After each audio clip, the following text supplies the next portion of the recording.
Walang habas na namaril ang isang SUV driver sa isang barangay sa Maynila. Nakabarilan pa niya ang mga rumesponding pulis. Nakatutok si June Veneracion.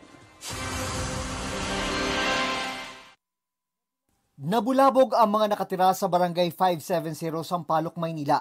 Pagdaan ng pick-up na ito pasado 1:00 ng madaling araw kanina. Pagbaba ng bintana, sunod-sunod na putok ng baril ang pinakawalan ng driver.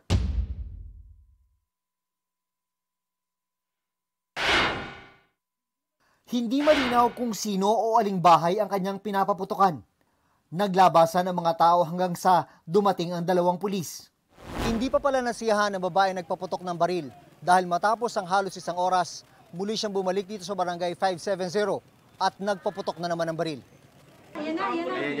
Pero sa pangalawang balik ng pick-up, may nakabarilan na ang suspect.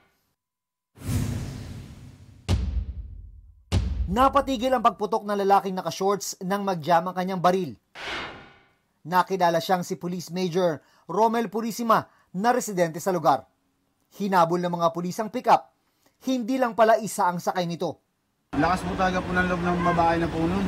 2 po sila babae.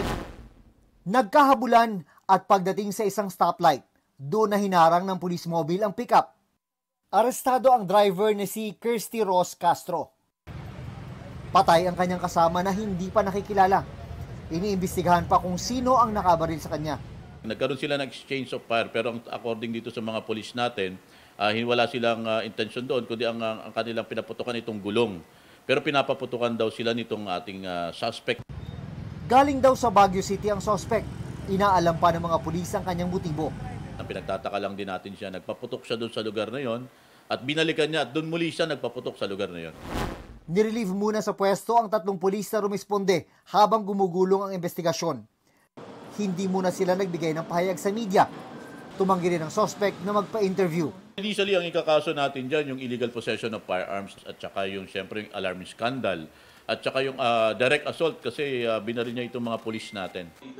June Veneracion, Nakatutok, 24 Oras.